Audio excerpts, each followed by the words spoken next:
Assalamu alaikum wa rahmatullahi wa barakatuh. To some and peace out to the rest of you. Hit the share button because the message is more important than the messenger.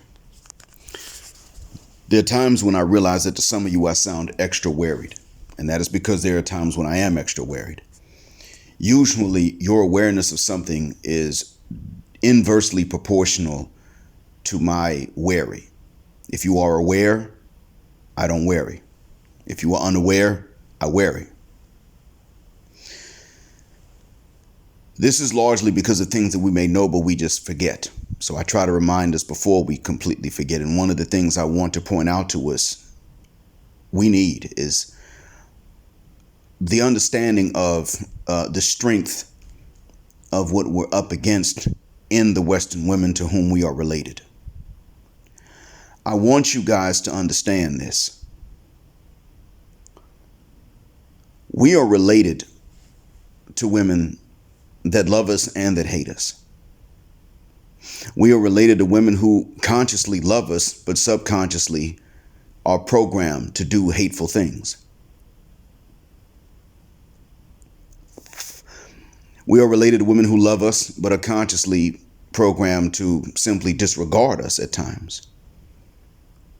And we're related to men who cannot ignore women and therefore cannot be malevolent towards them because we are programmed consciously and subconsciously to look out for the interest of women. In other words, women who may love us or think they love us will sacrifice us for other women. We will not sacrifice the women that we love or don't love for other men.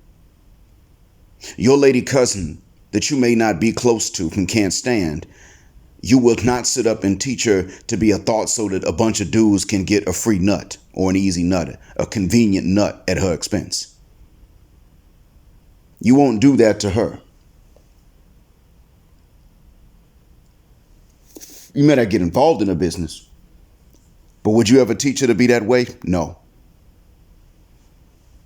However, her mother, your aunt, might turn around and teach you that it's important for you to make a bag to qualify for a bitch. That's the difference. What I'm speaking about is the strength of the hive mind. There are times when you in the black manosphere show an awareness of this, and I begin to worry less. And there are times when many of us in the black manosphere are aware but seem to underestimate it, and then I worry. If we did not know about this, I probably would be panicking trying to make us aware of it. It is a very strong instinct and calling. How do you know? Here's a way you can tell easily. I'll point this out to you. Rebecca Lynn Pope. Okay, now stop before I go any further. She said something that gave a lot of fuel to the black manosphere years ago. And that's why she stopped being a matchmaker. And then she had to turn around and start pointing fingers at the men, and you men this, that, and you men and that. Then, after Rebecca Lynn Pope, there have been others, and I've forgotten about them. Even Shahrazad Ali, who was 30 years ahead of the black manosphere to a certain extent, well, let's say about 20, started off having to say something about Kevin Samuels. When he began to address the same concerns as the black manosphere, she had to say something about some men that had been hurt and have effete ways or something of that nature. She later realized she was going to have to work with him. So even in her case, there were certain things she was not ready, certain elements of N19 culture against which she was not ready to go. And I don't think she meant harm, but the programming was strong in her. Iyanla Vanzant has shown this. Iyanla was taken to task by the sisterhood and had to stop a particular show if my memory serves me correct. And now she's saying that women have done the work and men haven't. Excuse me, I beg your pardon. Black men have done all the work that we knew to do because we were always trying to get with sisters. We just recently began to say, never mind, shuck that fit. That Filipino woman likes us more. The Thai woman likes us more. The Colombiana likes us more. That's what wound up being the case.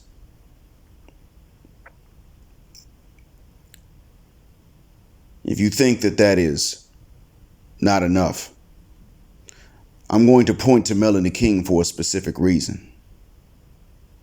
Melanie King did not have to come under pressure from anybody. All she had to do was be asked a tough question without malice, and she went in on a man in the exact same way that she's warned men that women would go in on men. Started calling him Angry Inch and said, "You just mad because I'll never sit on it."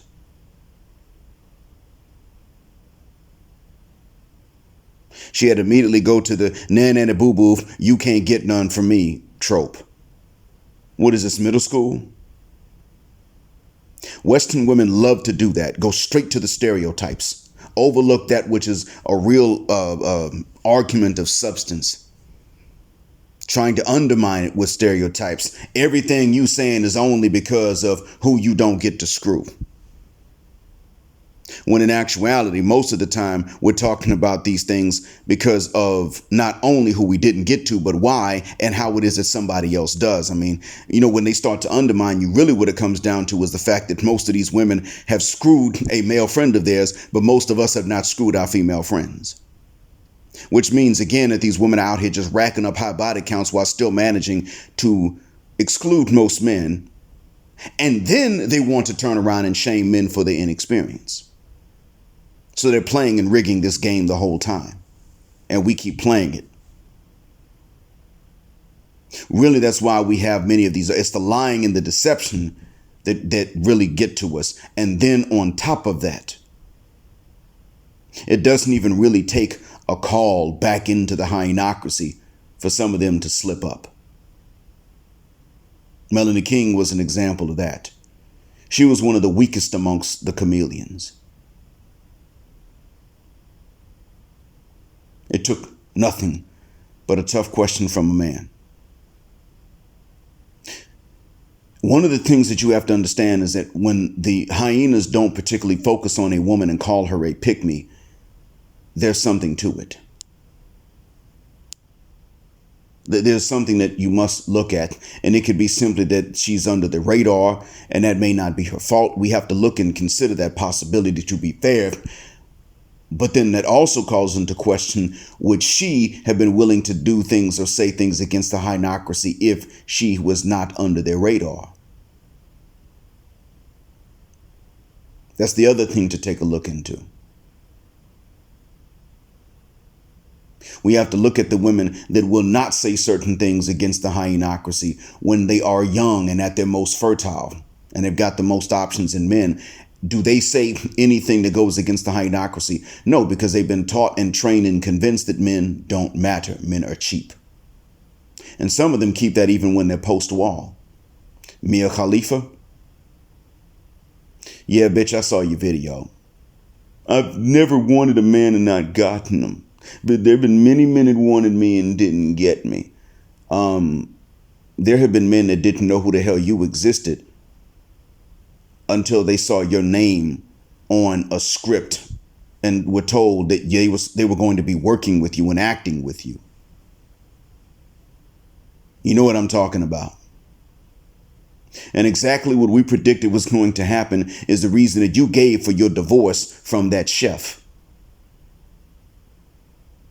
What you did, Mia, you did publicly, and you're still trying to find validation after you set up and admitted on an interview that you had body image issues going up. You had low self-esteem, and you turned to the nasty movie business to get it back.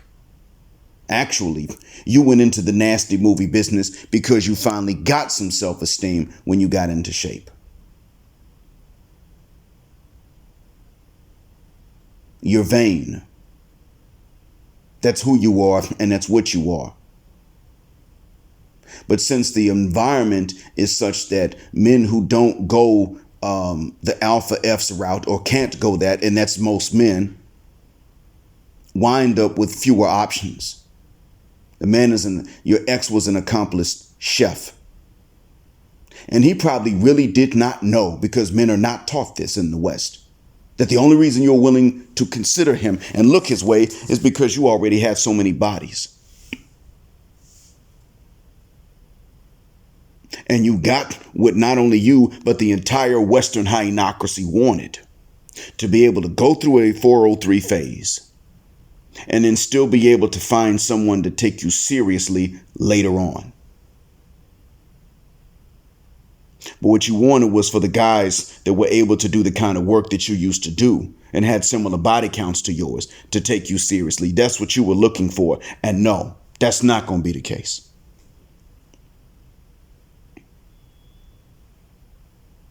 And so the call of the hyenocracy is strong, and I don't want you brothers underestimating its strength.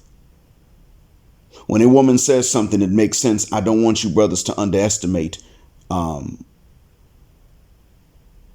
tempting it is for the woman at that point to want to go back into the hyenocracy if they'll take her. Even Olivia Alexa does not condemn the games that the women play. She'll tell you what they are and she'll expose them, but does she condemn them? No. I don't know if she means any harm or not, but she does understand that it's too risky for her to get out there and actually condemn the games that they play. For her to get out there and say, look, you know what? Here's why you should get your passports and bounce, because these broads are lying. Lying to you about what they want and about whom they want. And about how they got with the last man they got with. She does not tell you that. And frankly, she would lose out if she did. Even if her subscribers are men, where she would lose out on women's subscribers and they would go after her, and she'd probably lose some endorsements or some AdSense or something. That call is strong. She may be able to keep some friends, some lady friends in her life that know she's got a YouTube channel, because she's not condemning their lies. Now, she'll tell you they don't mean what they say and what they really want is this, and this is how you can dazzle them. No, women like that don't deserve to be impressed. I don't care if it's 100% or 1% of Western women. When women lie about what they want, they don't deserve to be impressed. One thing I can say about the young lady that's discussing marriage with my son. There were times she was quiet and she was shy, but she did not lie.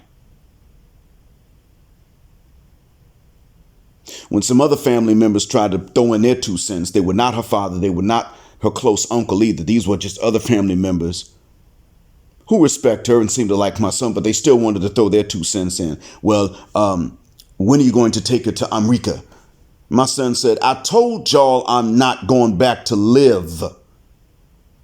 And when they tried to put pressure, my son said, I don't think this is going to work. And she sniffled and covered her face. She was crying and trying to hide it.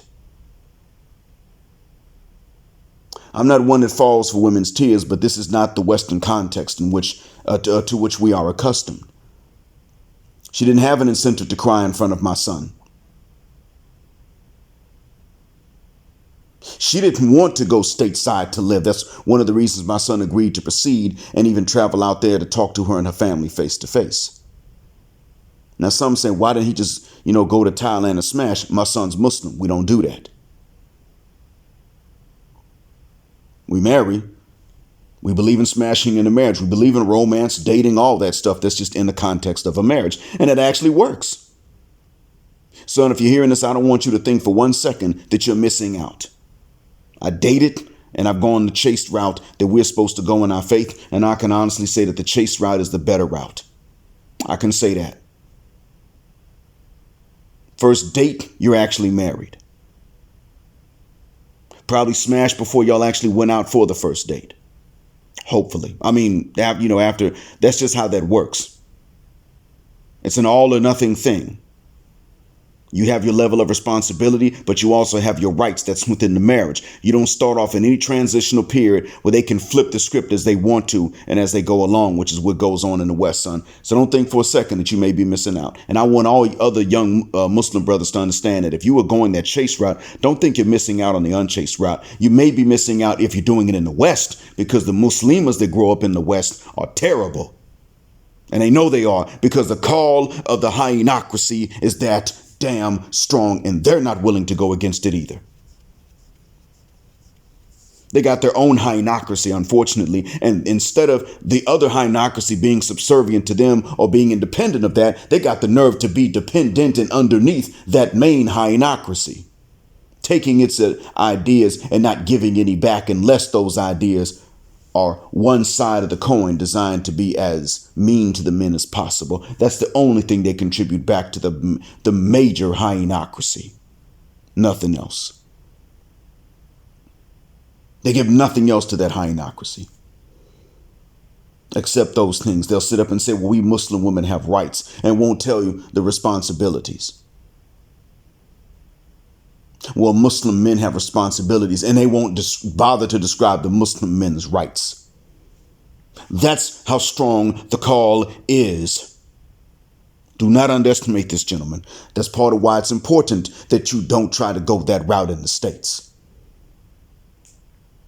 Dennis Sperling rightly talks about the down sides of even the good women in the West. And he's had to say to them, look, if you get involved in this, I will uck you fuck too. Why does he have to tell them this? Why does he have to talk to them about this? Because you know what? The call of the Hyenocracy is so strong that if you don't want to be a hyena, you still are under notice. So remain silent and fuck the shuck up and don't say nothing against them. As I've stated before, if Kendra Davis was younger, if there were a few things that were slightly different in her circumstance, she would have needed security. Now, Kendra Davis can be the age she is, and she can be unable to conceive, and she can find a loving husband, partially because she's Muslim, he's Muslim, and polygyny's not off the table. If that man needed to start a family, and he can afford 2 wives, he could marry her and then marry someone else. He wouldn't have to start a family with her. That's a possibility. Do you know that the Western hyenas who cannot conceive due to age or anything else, don't want to go that route only because they think it's too good for the man? You realize that? What is their real reason they don't love you? So it's not jealousy. So what is the real reason they don't want to share you? Because it's too much. It's the way they see it. They just assume it's too much fun for you. And they don't want to take the risk that at some point the other wife starts to treat you like you're worth something before she does. You're supposed to be shut out and your options limited, not have more options. Within the context of a marriage on top of that, that's the reason. It's about getting your maximum resources in exchange for as little as possible. That's hatred. That's the Hyenocracy. And they have the call that is so strong that women who choose not to answer it and join them at least fuck the shuck up and don't say nothing about what they're doing. And they know. That's why I said in my last upload about Rome from Average Man Unplugged, shout out to you, bro, that what that mother said was very telling. Because that mom said that because she knew that nowadays mothers can tell their sons about these games.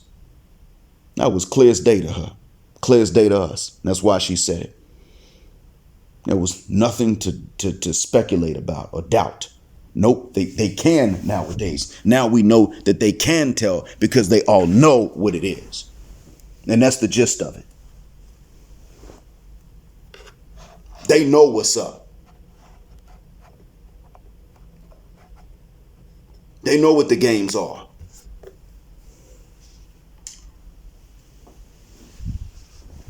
And they can also describe him at this point much differently and much better than what they were able to years ago. Do not underestimate the strength of the Hyenocracy's call. Rebecca Lynn Pope had to answer it. That's not all. Iyanla Vanzant has had to answer that. I forgot who else, but hell, Melanie King, she didn't even have to be called back. She didn't really have to run afoul of them. Wasn't nobody calling her no pick me. Nothing like that. Her own vanity took her back. One tough question and her vanity took her back.